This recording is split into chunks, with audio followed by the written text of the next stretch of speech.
What's up, everybody? Welcome into the Pack a Day podcast. I am your host, Andy Herman. As always, you can follow me on Twitter at Andy Herman NFL.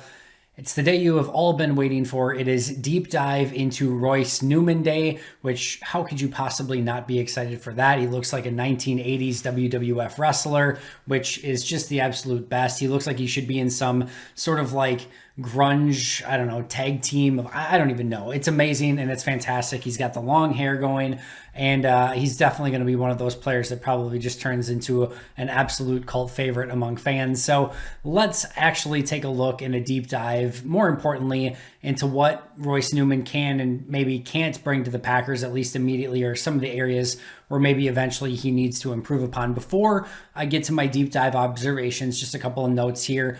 It is worth noting that he will turn 24 this upcoming season. Many of you, I'm sure, know that by now, but you know, what you're looking for there is this isn't a 21, 22-year-old player who has a ton of developmental ability left. Now, 24, 25, 26, you're still growing as a player. It's not like he's done and it's just like this is who he's going to be, right? It's not like he's 27, 28. He's going to be 24, I believe, prior to the season starting or right thereafter. So a 24-year-old rookie. So, you know, you don't necessarily have quite the, you know, ability to grow as a player as maybe a 22, 23-year-old might. Maybe some of the, you know, the strength and things like that you already have is going to be a little bit more established. And ideally, right, your tape would look a little bit better as a 24-year-old in college than maybe some of the 20 and 21 and 22-year-olds in college. You have a couple of years more experience under your belt at that point. So those are all things that you're going to want to consider as we kind of go through this. It might just be that some of his techniques and things like that are a little bit more ingrained, maybe tougher to unlearn in some of those situations. And again, may not just have some of the developmental and physical upsides that maybe players who are 2 or 3 youngers may have. So quick tirade there before we get into actually watching the film. And then the other thing I should note, so all my other ones, I think I watched like 10, 11 games of the first 3 prospects going forward. These will be more around 6 games. In fact, that's how many I watched for Royce Newman was 6 games. That'll probably be what I watch here on out through the remainder of this draft class. You know, the top 3 I wanted to do really super deep dives, basically watching as much film as I could get my hands on. The truth be known, when you get to 6 games, you've learned everything there is to know pretty much about that prospect at that point. In fact, if I went back and was truthful about the 3 players I've reviewed already, yes, I watched 10, 11 games. Pretty much my notes were done after the 6 games, and it's just kind of making a few tweaks or a few additional notes on top of that. But your overall observations are done by the time you've watched 6 games in the vast majority of scenarios. So 6 games here for Royce Newman, all from 2020. And here were my 12 core observations from doing this deep dive. The first thing, and I mentioned a couple of these yesterday if you checked out the episode with Ben Fennell. If not, highly recommend going and checking that out. Great episode with Ben as always. But the first thing that just jumps off the page is Royce Newman's explosion off the football. And I'm talking first step quickness. He is moving faster than anyone else along both the offensive and defensive line and getting to his spot quicker than anyone else. So how is he achieving this? First of all, very quick first step. All right. It's just pure natural talent, part of it. The other is he's doing some snap counting, right? And he's jumping the snap to some extent. That may sound like a bad thing. I promise you it is not. In the NFL, or on the defensive line, I should say, that can be more of a bad thing. You jump a snap and the offensive line doesn't go, you're in big trouble. The defensive lineman doesn't know the snap count. The offensive lineman does. And the tackles specifically in Green Bay in recent seasons, David Bakhtiari and Brian Bulaga specifically, especially Bulaga, was a master at this. You slow it down frame by frame, and a lot of times he's getting a couple, maybe milliseconds, maybe slightly more, a millisecond or more jump off the ball before it's even snapped. He's timing it up. And in real time, it looks like he just got a great jump. In all actuality, he left maybe, again, a couple milliseconds early to just get a quicker jump off the ball. Royce Newman is a master at that. He's getting a quick jump off the ball, and then he's using that quick first step, and he is getting to his spots before defensive linemen are even fully out of their stance. It's really incredible to watch. And you go back to that San Francisco 49ers game a couple seasons ago, and again, I mentioned this yesterday with Ben. the 49ers offensive line was just explosive off the ball and really dictating the pace and the action to Green Bay's defensive line in front seven. They were getting there first and making their move before the Packers defenders were even, out of their stance or ready to really kind of get things started. And it was something that stood off the page to me then. And really this draft class, Josh Myers, Royce Newman, Cole Van Landen, some similar type of get off the ball. We know Matt LaFleur is a Kyle Shanahan disciple. You know that he wants those explosive offensive linemen. Royce Newman definitely fits that mold and can explode off the football by not only using that initial quickness, but using some smarts and timing the snap as well. On the flip side, defenders can actually use this against him at times, and he actually needs to learn to control himself. So what'll happen is he'll explode out of his snap and start getting to his spot, but he's so quick and so fast that he's almost out of control at times, and defenders will use that against him. So you'll see him overset at times, you'll see him start to lean, and then you'll see defenders, he explodes out, defender will just kind of grab him and use that momentum against him, move him out of his gap. Defender has a clean shot either to the quarterback or running back, depending on what type of play call it is. So yes, it's great, and it serves him much better than not to have that quick first step, get to his spot, start to seal his blocker. But if he's not careful, smart defenders really use that momentum against him. So he has to play a little bit more under control and not lunge out quite as much and just stay under better balance, because otherwise you can get yourself into trouble and you lose all of that advantage that you just gained by popping up so quick and getting to your spot. So something that he can definitely continue to work on. Staying kind of with those movement skills, that was kind of the next observation. He can get to every level of the field. I posted a clip on the article, which, by the way, you can find on PackerReport.com, be launched at 8 o'clock a.m. Central Time on Tuesday. One of the plays I posted, it's a pulling play, and he gets out and just sets it absolutely perfectly. I see him pull to the outside. I see him get out in screens. He has the ability to move very, very well. And you start talking about some of that zone blocking, some reach blocks. Again, quick first step, getting in, inside of that defender and start to seal that edge, or seal the gap, depending, or the alley lane, whatever you want to call it. He does a great job with all of that. So he's an easy mover to all levels of the field. And I think, again, in a zone blocking scheme, that's one of the really key things that you want. And it really sets Royce Newman up for success. On the flip side, he's a great mover, but some of that physicality, anchoring at the point of attack and really sustaining blocks, is something that he needs to get better at. And again, this is where we talk about, the overage and filling out his frame. He's already 24. The question mark here has to be just how much more can he fill out that frame? And it's not to say that he's completely filled out or he's done developing as a player. I can guarantee you he's probably not. But you want to see a little bit more functional strength. And it's one thing to get out and to your spot and seal that blocker. It's another if the blocker can just go right through you, throw you to the side, and go get the ball carrier anyway. So you want to see a little bit more play strength from him. You want to see him anchor at the point of attack. You want to see him sustain blocks a little bit longer. That all goes to core strength and just kind of developing overall his overall strength and ability to hold up at the point of attack. So definitely something, again, that he can continue to work on here. Let's go over versatility next. And I think this is a really interesting one, right? So we've heard the fact that, he's had a cup of coffee at left tackle. He played left guard. He played right guard. He played right tackle. He practiced at center during Senior Bowl week. And your immediate thought is, he's got great positional versatility. But I think that the question here is, first of all, yes, he had great positional versatility in college. Does that actually carry over to the NFL?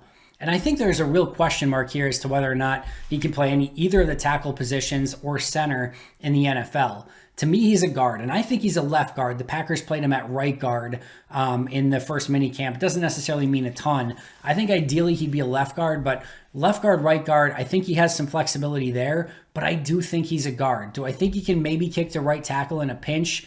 Maybe, and maybe more over time, but I do question just how much versatility that he has. He had it in college, and that's a great thing. But I think ultimately in the NFL, he's probably more of a pure guard.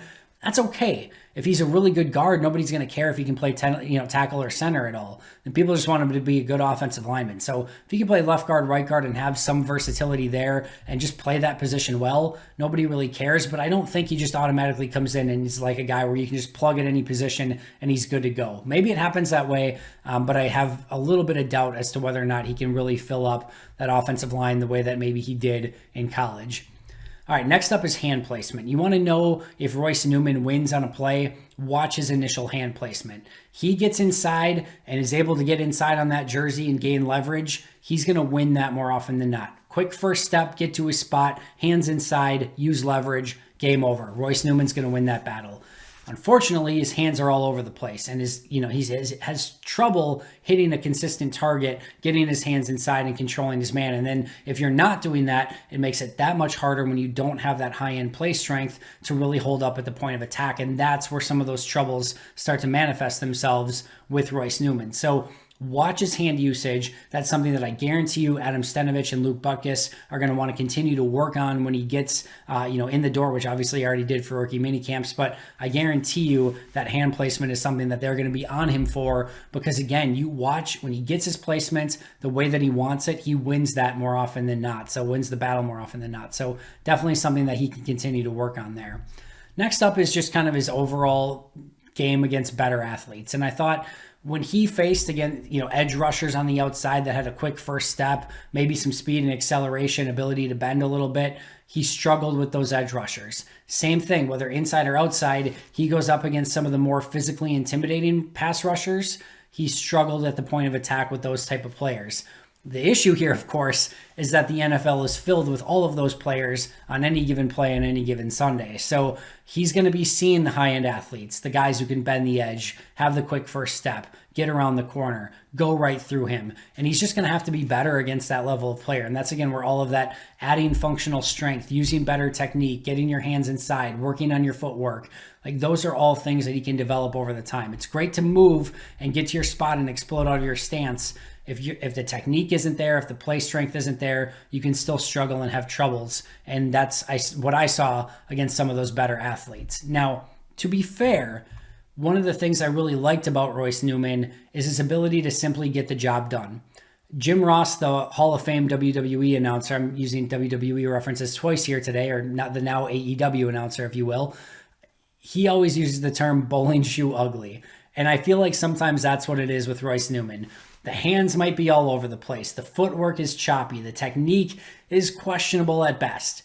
But some players just have the ability to simply get the job done. Everything else doesn't matter. Sometimes you get beat. Sometimes the guy across from you is better. But can you just do what it takes to make sure that he's not sacking your quarterback or blowing up a running play? And for the most part, I really see that trait with Royce Newman. It's not always the prettiest. In fact, sometimes it's really ugly. But more often than not, you watch it and he's getting the job done and winning his assignment on any given play. So the hope here is that as he continues to develop as a player, work on that technique, use his hands better, footwork better, all of that, that some of that looks prettier and the results not only stay the same, but get better over time. And that's definitely something that can happen. But right now, it's not always pretty, but he's still getting the job done. Next up is just his football IQ and blitz pickup. And I think the big thing here is that this is so important in today's NFL. Listen, it is really difficult to win one-on-one against offensive linemen in the NFL. They're really good. They're really talented. They're technically sound. And if you're just going one-on-one all day long, it's going to be probably a long day for you, which is why defensive coordinators are using a variety of blitzes, twists, stunts, games, etc. to try to get offensive linemen out of their game and have to think a little bit more. And I think that's really where Newman shines as well. He's got a great football IQ. He picks up blitz as well. He keeps his head on a swivel. His eyes are staying, with great peripheral vision to kind of see what's going on around him. I didn't really see any issues with him picking up blitzes, which, again, you talk about Josh Myers having that football intelligence as well. Green Bay got a couple of really nice, smooth movers that have great football IQ, that are hard workers, that find ways to get the job done. Not always pretty, but very similar sort of styles here from both Royce Newman and Josh Myers. Next up is kind of the veteran savvy, if you will. We talked about him being 24 years of age coming up this year. He starts showing some of that veteran savvy and technique within that. What I mean by that is you will see Royce Newman grab some jersey from time to time. You might say, Andy, that's a bad thing that's going to get called, things like that. There is a skill to holding without getting called for it. And just like George Costanza, it's not a lie if you believe it. It's not a hold if they don't call it. If they don't call holding, it's not a hold. Period. End of story. And Royce Newman does a really nice job of using what I call some sneaky holds. Just maybe a little tug here and there. Not enough to grab on and get outside of the jersey and really pull it and be obvious for the referee, but just a little tug here and there that just gives him these little slight advantages wherever he can get them. That is not, to me, a detriment. That is a benefit. That is something where if you're smart enough to know how to do it and get away with it, it's something that's going to serve you well through the course of your career. Something I noted with John Runyon Jr. last year as well. Probably something he picked up from his dad. Not sure where Newman got it from, but you see that with him as well. And I think it's something, again, that's to be actually applauded, not something that would be a downside. So he had 5 penalties this last year. That's per Pro Football Focus. I honestly don't know how many of those were holding. He's only had 8 penalties in career. Whatever it is, I didn't see issues with holding within the game where it was actually getting called. I saw sneaky, smart holds that gave him little advantages.